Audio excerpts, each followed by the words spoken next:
He has spoken on the topics faith, family and freedom in Cuba, Belgium, Brazil, Congo, UK and all over the USA to crowds from 14 to 40,000. International leadership speaker, trainer and coach. Author of Learn to Raw Leadership, Attitude Hack, Live a More Excellent Life, 5 Battle Strategies of a Victorious Warrior.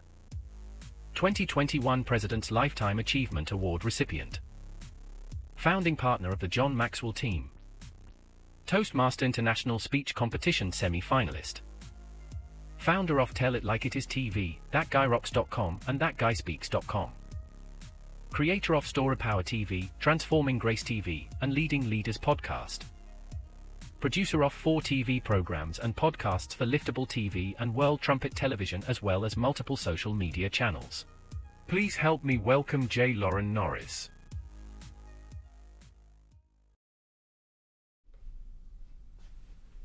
When I was in high school, there was this thing about the bullies. All the bullies that wanted to bully everybody who was smaller than them, they would come up and shove you or knock your books out of your hand or spill your lunch in your lap, and then they all had the same question. What are you going to do about it? What are you going to do about it? And I think that's a question that leaders need to be asked today. What are you going to do about it? What if the time for talking and conjecture is over? That's what I want to talk about in this episode of Leading Leaders.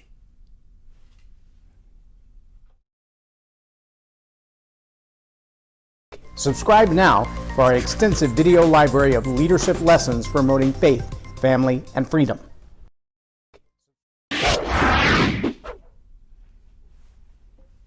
I'm J Loren Norris with Leading Leaders Podcast.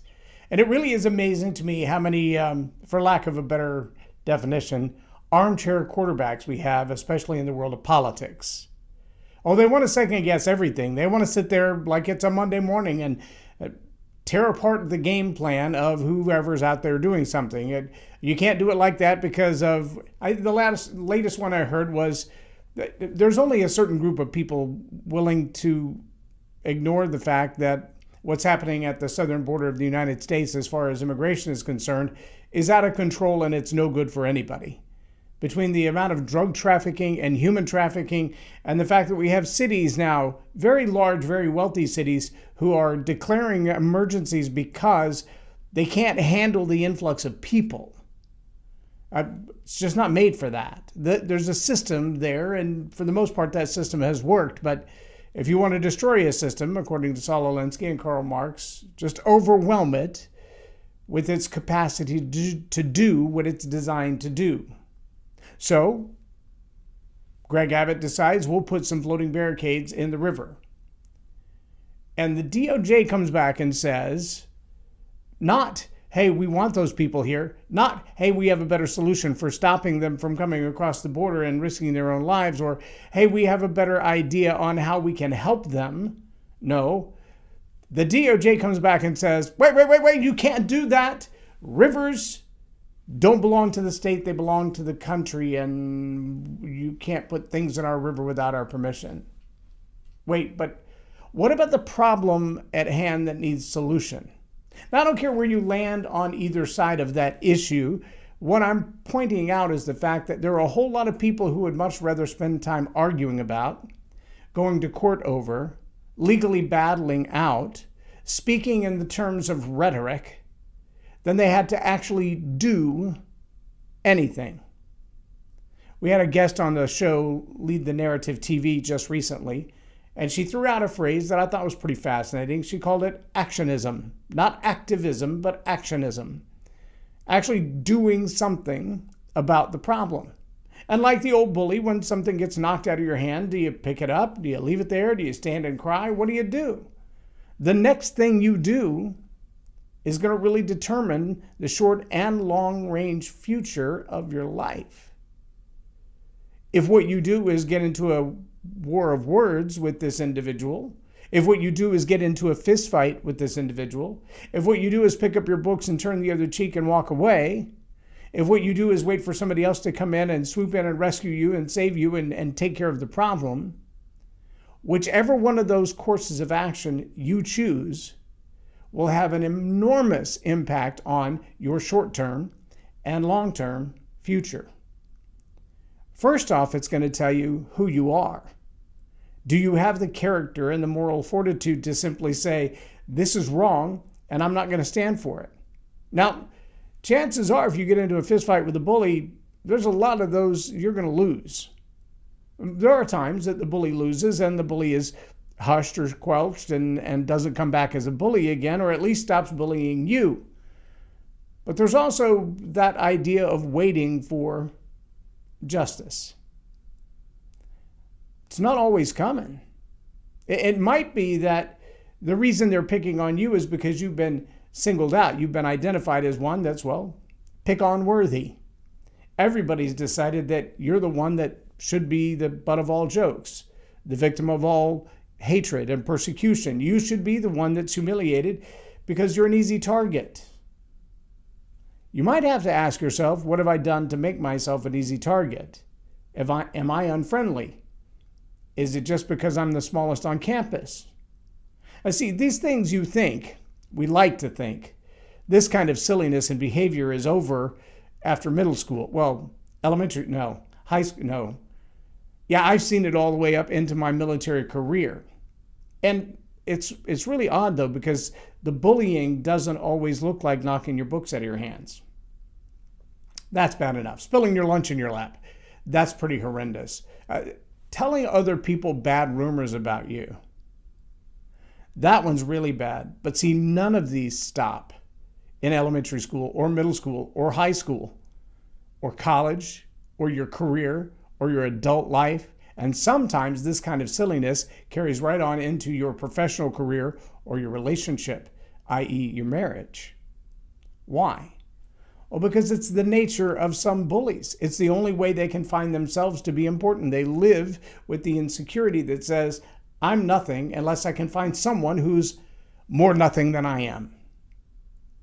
Well, when you find yourself in that place, you find yourself becoming a victim. I challenge you to look back in your own life and ask the question, when did it start? And what did I do about it then? Chances are you've been a victim many times in your life if you're a victim now. And you've chosen to do nothing. To turn the other cheek, that's a good start. To hold your tongue and not be vicious and vitriolic, that's another good step. To walk away and live to fight another day, those are all really good axioms and idioms. And there are a whole lot of people who would give you that advice and say that's the way that you win because you're taking the higher road. There's a lot of truth in that. But if we'd taken that approach in 1776 or 1750 leading up to 1776, if we'd taken that approach in the 1860s leading up to the Civil War, and the liberty and the freedom of other human beings wasn't in our foresight to say, we're going to have to go a little further than this. We're going to have to do something if it's going to change. That's a pretty drastic step. Now, we've seen people doing something in the way of social media, i.e. the purchase of Twitter, parallel platforms where there are other free speech platforms where the content of your speech is not monitored and restricted. See, it doesn't seem like it's the same thing, but the bully who pushes your books out of your hands, the bully who tells you you're nothing, the bully who works so hard to frustrate you and embarrass you and humiliate you in front of your friends and everybody else, that bully has different tactics today, but they're still bully tactics. Like fact-checking, an obviously common sense statement. Like banning or shadow banning or removing the ad accounts from people who might have a voice. And as they say, it always starts on the fringe. It starts with those who are beginning to make some noise, but not yet impactful enough for anybody to miss them when they're gone. And then they move all the way up the food chain until they have come after everybody who dissents, everybody who disagrees. If you're a leader, you got to do something. And sometimes that is launch a parallel platform. Understanding, though, that even in a parallel platform, they can come after you.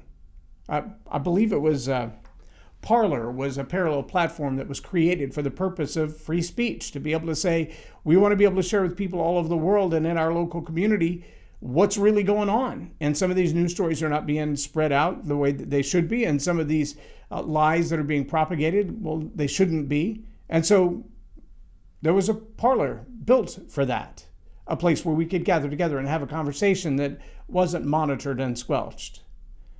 And even that was bullied into non-existence when the big tech guys got together and said, well, we can deplatform them by making no access available to their servers. And tens of millions of dollars was lost. Those are the same bullies as the ones who knocked the books out of your hands. Those are the same bullies that made fun of you when you were in middle school. The tactics have changed a little bit because the game has changed a little bit, but the approach, the reason behind it, still the same. And these bullies, they kind of groom you into thinking you're nothing. They want to condition you into believing you don't want to stand up. I mean, look at the last guy who stood up. Look what happened to them. Nobody steps in to save the victim of the bully because the bully's kind of got everybody running scared. Well, today that bully isn't just the guy knocking the book out of your hands or the girl who's making fun of you in front of your friends or making fun of your makeup or your hairstyle. No, it's gone much further than that. It's an international consortium, believe it or not, of people who don't want your way of life to be spread around the world. They don't like your ideas. They don't like what you think. They don't like what you believe. And they will silence you at every corner. And if you think that your story isn't powerful, then ask yourself, why do they work so hard to shut you up? They're the same kind of bullies. But see, leaders know that it takes more than conjecture. It takes more than just propagating an idea and putting it out there and saying, well, what if we consider this? Those are good starts. It's a good place to start. But trust me, the minute you put your ideas out there for someone to hear them, the bully is going to start to hear them too. And what you thought might be the beginning of a groundswell will become the beginning of a rumor mill. No, it takes more than just the ideas. It takes more than just the words. It takes the action.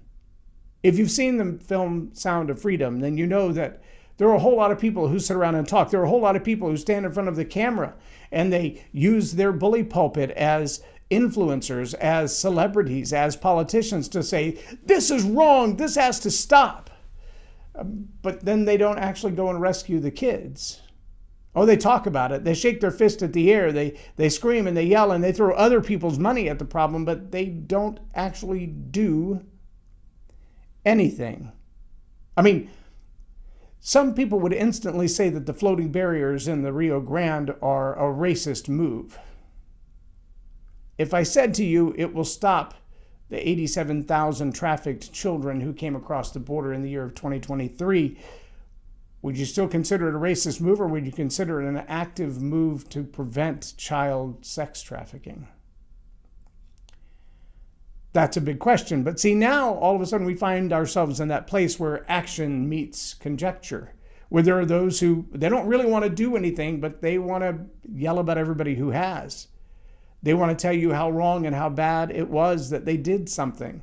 And they're really not even arguing with whether or not the action was good or effective or would solve the problem. They're only arguing that they don't want you to do it.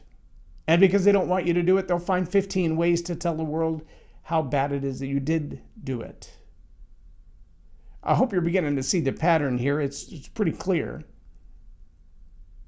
Years ago, it was the Nazis and the Jews. Before that, it wasn't new. Before that, we've had divisions of people created by telling people you're not the same and fighting about our differences rather than recognizing our similarities. That almost always starts in rhetoric, and it almost never ends there. That rhetoric becomes harmful, becomes divisive, becomes manipulative, and then becomes violence. That's not necessary. But common sense is necessary.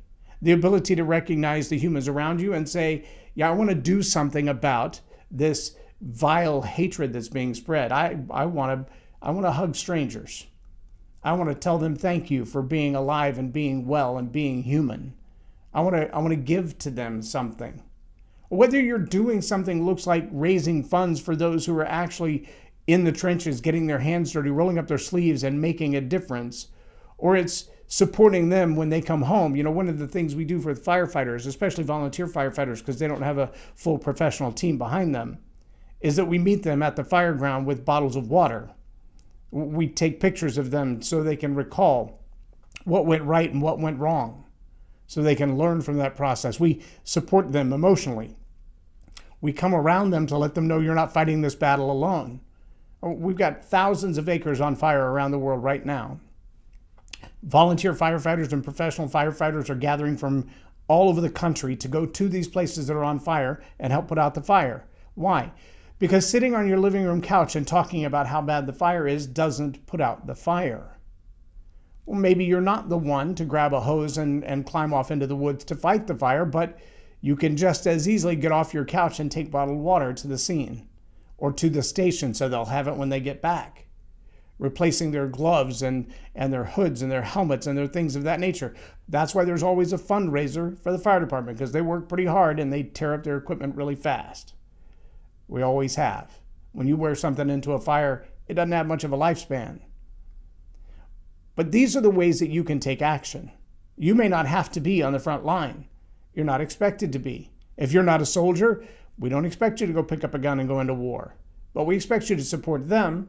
Look back at the old video clips and commercials for Rosie the Riveter and some of these others, where men and women together who are not already at war were busy about the business of making the supplies and the equipment available to those who were at war. Maybe it's not your calling to go into the battle, but it's your calling to support those who have. Yes, I'm a big believer in prayer, and I believe that praying for people and praying for situations and praying for circumstances has enormous impact. But I'm also a believer that you shouldn't be a hearer of the word, but a doer also. Do something. And if you're not sure what to do, find those around you who are busy doing something and join in with what they're doing. Help them raise money, help them collect things, help them reach out, help them provide education, help them by sitting around in a classroom and just supporting the teachers and supporting the students, help with after-school programs, help with hospice.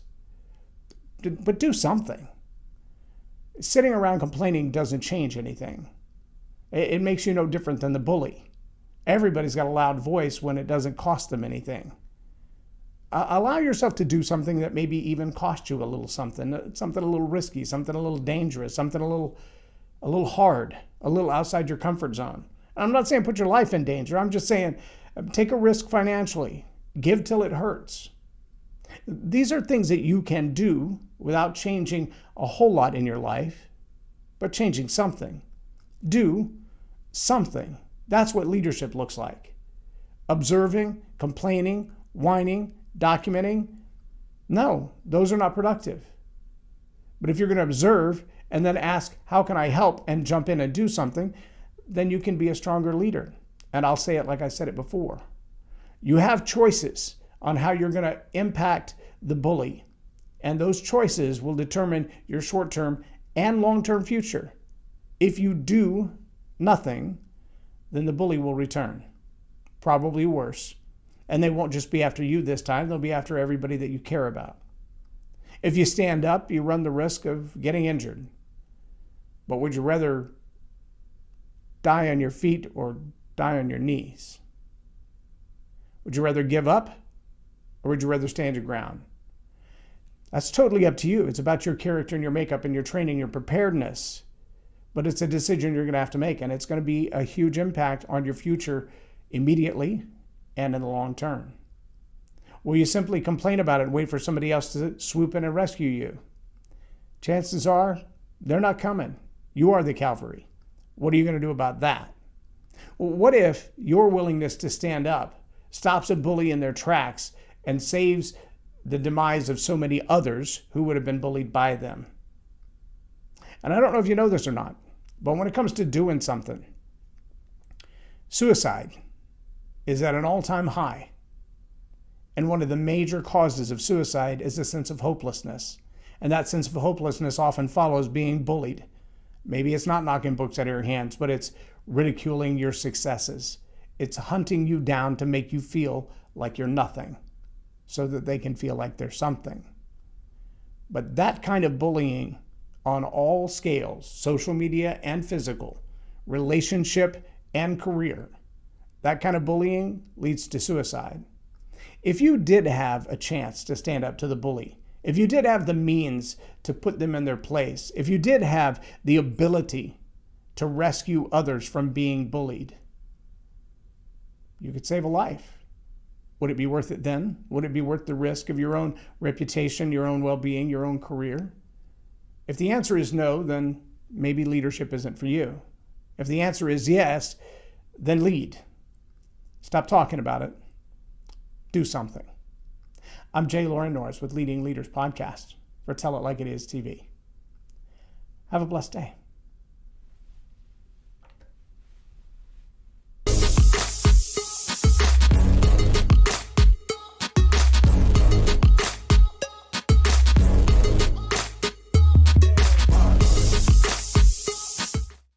Loren is a master teacher on storytelling, and I learned so much. I'm really going to have to sit down and go back through everything, and I think I might have to have some more coffees with Loren, but it was totally worth my time, and I really highly recommend it if you're looking to grow your ministry, grow your business, grow your career.